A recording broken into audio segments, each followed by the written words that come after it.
Živjo, sem Jana Pristovšek in spet smo skupaj. Mislim, da je že čas, da spet nekaj povemo o toksičnih osebah. Za toksično osebo označimo osebo, ki ima v sebi vsebine, ki na druge ljudi delujejo toksično. Se pravi, ki ranijo, poškodujejo, uničujejo duševno zdravje druge osebe. Toksična oseba je lahko čisto vsaka oseba, ne glede na razmerje, s katero smo z njim. Se pravi, najdemo jih med starši, med otroki, med odraslimi otroki, sodelavci, partnerji, prijatelji, znanci, sodelavci, nadrejenimi. So znanci in so neznanci. Ampak fajn je, če jih mi prepoznamo. Še bolj pa je fajn, če se zavedamo, da ne glede na to, kaj toksična oseba dela, govori, razlaga, sem jaz, smo mi tisti, ki odločamo, ki imamo moč odločanja, kaj bomo s tem naredili. In tukaj je pomembno to, da se zavemo svoje vrednosti. Ampak tudi toksična oseba se zelo dobro zaveda svoje vrednosti. In postavi se prvo vprašanje, sem jaz toksična, zato ker se zavedam svoje vrednosti. Razlika med toksično osebo in osebo, ki se zaveda svoje vrednosti, je v tem, da se oseba, ki se zaveda svoje vrednosti, te vrednosti ne kaže navzven oziroma jo ne izraža na način, jaz sem več vredna, ti si manj vredna. Jaz sem več vreden, ti si manj vreden. Dočim to toksična oseba počne. Ker toksična oseba ima slabo samopodobo in ima zelo močno nabildano samozavest. In ta notranji konflikt ga neprestano žene, da rabi potrditve od zunaj. Tukaj se empatična oseba zelo hitro ujame v pomoč. Ta oseba je ranjena, tej osebi bi jaz lahko pomagala, tej osebi bi jaz lahko razložila, kako, kaj naj naredi. To osebo, če bom jaz dovolj ljubila, se bo spremenila. Ampak nič od tega ne deluje. A veste, zakaj ne? Zato, ker smo mi sami. Samo jaz lahko odločam o svojem življenju, kaj bom naredila. Pa ne gre to za odločanje v smislu, ti meni ne boš govoril, kaj naj jaz naredim. Ampak gre za moje notranje vsebine, ki mi dovoljujejo ali mi ne dovoljujejo, da jaz naredim spremembo v sebi. Jaz si lahko še tako želim, ampak dokler jaz ne bom predelala teh mojih notranjih vsebin, ki mi to preprečujejo, jaz tega ne bom mogla spremeniti. In zaradi teh notranjih vsebin, ki so v nezavednem in ki vam jaz poskušam razložiti in vam ponujam tisoče in tisoče vaj, dobesedno tisoče in tisoče vaj, zato da lahko te stvari spremenite, šele takrat lahko dosežemo neko spremembo. Se pravi, imeti zaupanje vase, imeti občutje notranje moči, to še ne pomeni, da smo mi toksična oseba, ampak to pomeni, da smo mi osebnostno zreli, da smo čustveno stabilni, ker naša vrednost, občutje, da smo vredni, da smo dovolj dobri, občutje naše notranje moči, da bomo zmogli, tudi če bo težko, zgradita sta temelja za dobro samopodobo in za to, da mi lažje funkcioniramo v svetu. Gre za osebnostno moč, gre za trening osebnostne, čustvene stabilnosti. Pojdimo nazaj k toksični osebi. Se pravi, toksična oseba je prepričana, da se svet vrti okoli nje. Toksična oseba druge ljudi sprejema na način lastninjenja. Se pravi, ti si tukaj zato, da meni ustrežeš, ti si tukaj zato, da bo meni lažje, oziroma ti si tukaj zato, da jaz lahko vse svoje frustracije zmečem vate. toksična oseba druge ljudi ne gleda kot subjekt, ne gleda jih kot osebe, ampak jih gleda kot objekt, kot sredstvo, kot stvar, ki mu olajšajo življenje, oziroma celo večkrat mu ga otežujejo po njegovih besedah, in hkrati so tam zato, da mu je lepo, da mu je zabavno, da se mu nekaj dogaja, da ima pri roki vedno vse, kar rabi. Kogarkoli od strokovnjakov boste vprašali, vam bo povedal, toksične osebe ne morete spremeniti. Ne morete je spremeniti. In to zato, o čemer sem povedala prej. Ker je samo sam tisti, ki to lahko naredi, ko se odloči. Ampak se ne odloči, zato ker mu je tako, kot mu je, več kot dovolj dobro, pa čeprav je skozi nezadovoljen. In edini nasvet, ki je, pojdite čim prej in čim dlje od toksične osebe. Ampak tukaj se zatakne, ker razmerja, odnosi so različni. Ne moramo kar tako zamenjati službe, ne moramo kar tako pustiti staršev, ne moramo kar tako pustiti odraslih otrok, ne moramo kar tako pustiti prijateljice, ne moramo kar tako pustiti partnerja. In v tem primeru je fajn vsaj to, da vemo, da oseba, s katero smo si bolj ali manj blizu, ima lastnosti toksične osebe, deluje na način, kjer mene, mojo notranjost poškoduje do te mere, da postanem čustveno preobčutljiva, da imam stiske, da imam nočne more, da imam želodčne težave, da me boli križ, da me bolijo mišice, da mi srce hitro razbija, da imam visok pritisk, da ne spim, da grem v izgorelost, da se trudim, da hodim po prstih, da pazim na besede, da se moje življenje vrti samo okrog tega, kaj bom jaz naredila, da ne bo prišlo do ponovnega izpada. Kakšni so te izpadi? Te izpadi so lahko glasni, obtožujoči, in to je odkrita toksična oseba.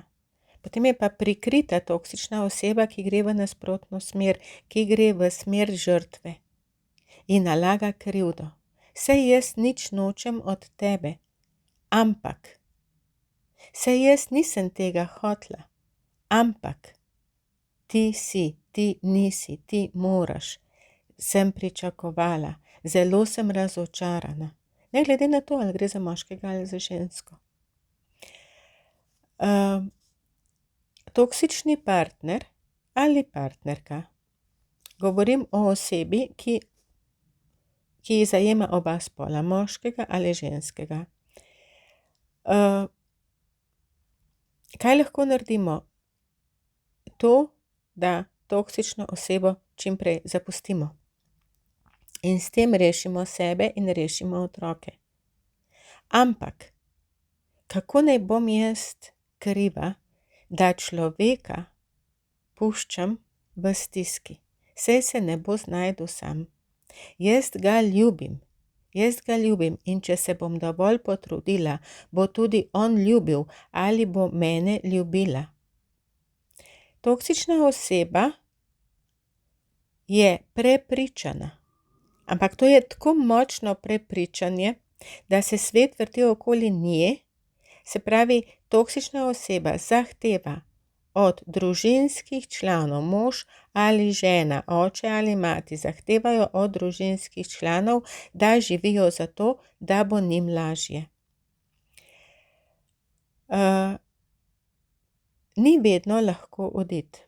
Še težje je oditi, če imamo v sebi občutje zapuščenosti, če imamo občutje, da bomo nekoga pustili na cedilu, če imamo občutje, da smo dolžni izpolniti to, kar smo obljubili.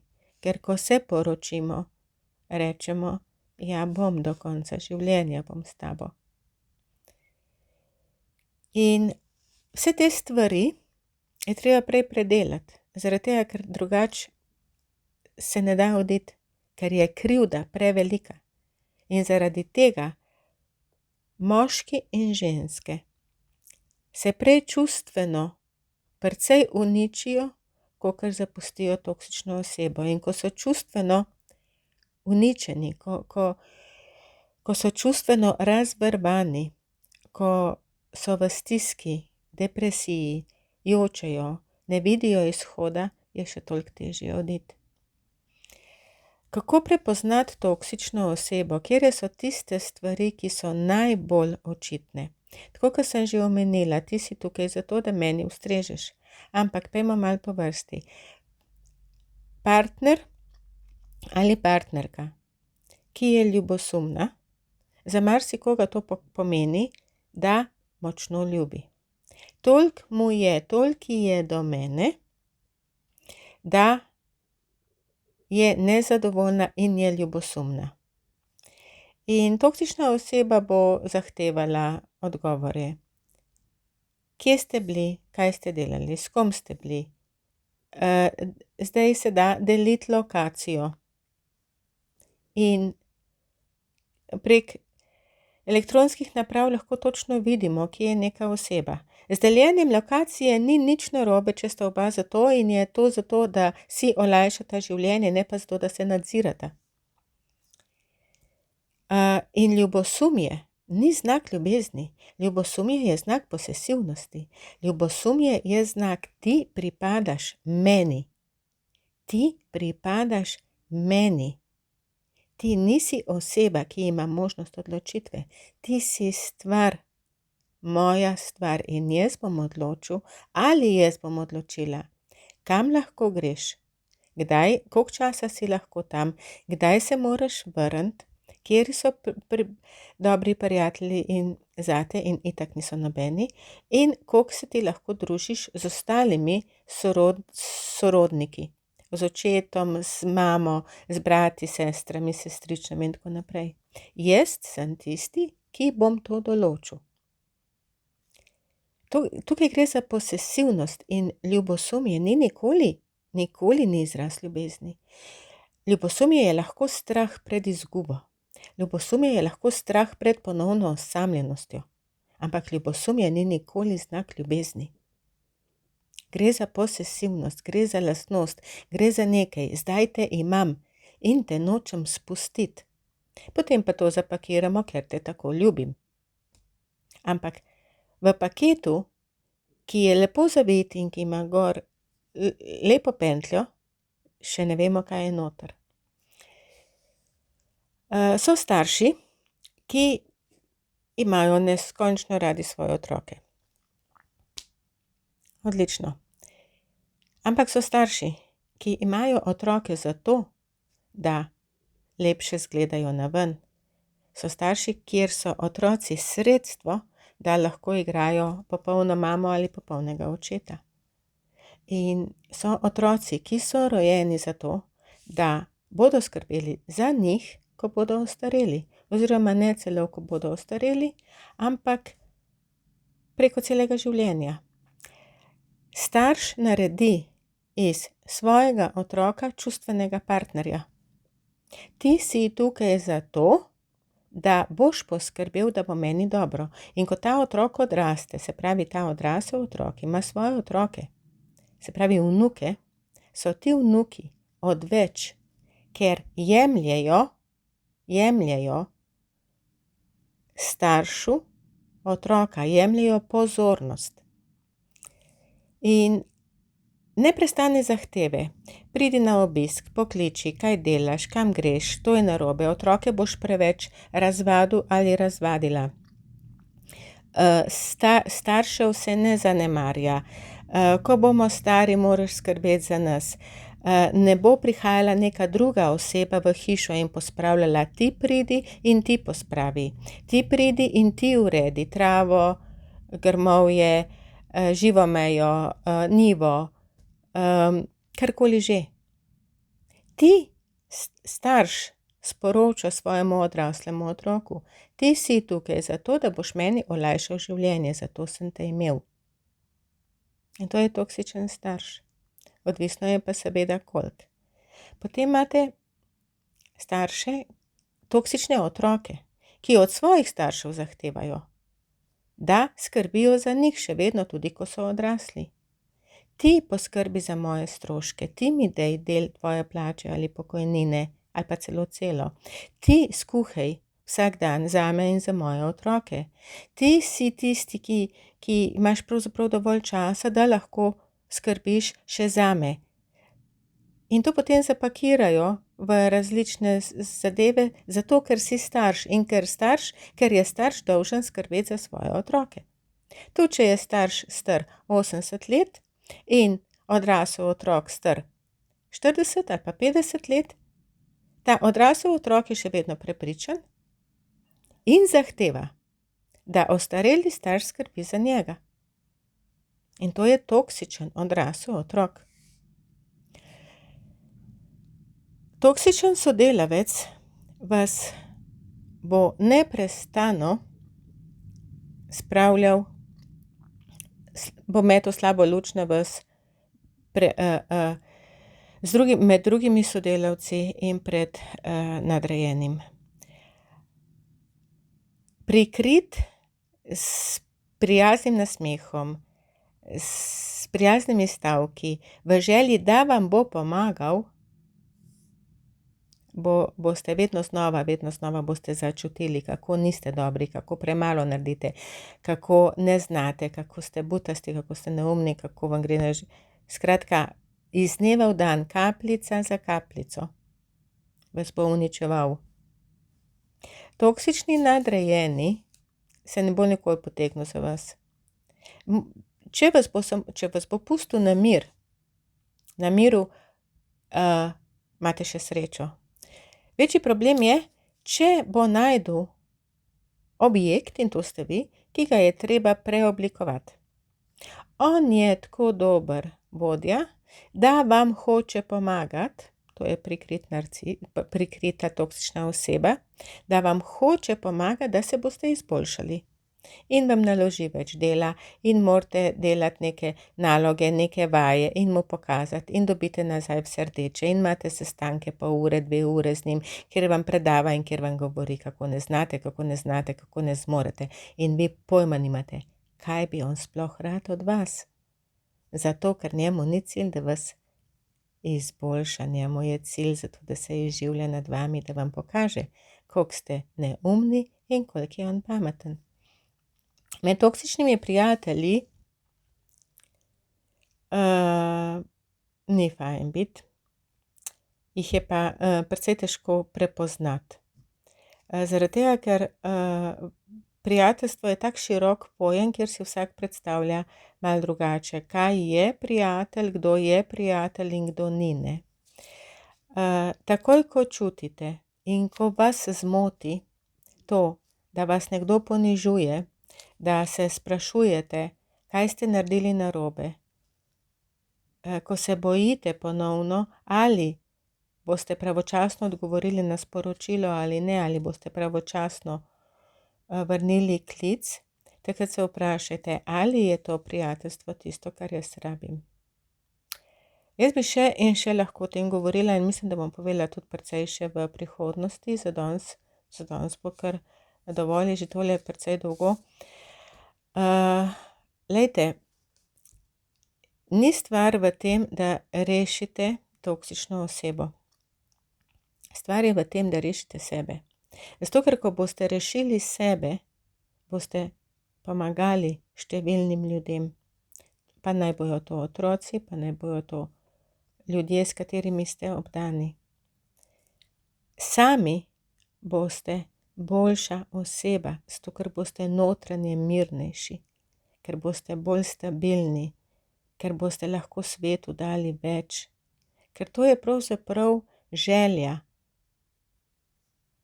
empatične osebe.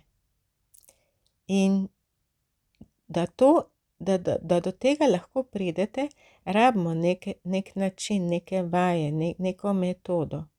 In to si lahko preberete v knjigi Čarobni odnos na moji spletni strani Slišana si, oziroma vam lahko jaz pomagam z individualnim svetovanjem ali pa če se pridružite kakšni delavnici.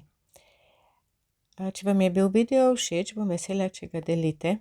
Prijavite se na moj YouTube kanal, kmalu vam bom povedala še kaj več. Imejte se radi, imejte radi sebe, dobri ste, vredni ste. Lepo se imejte, srečno.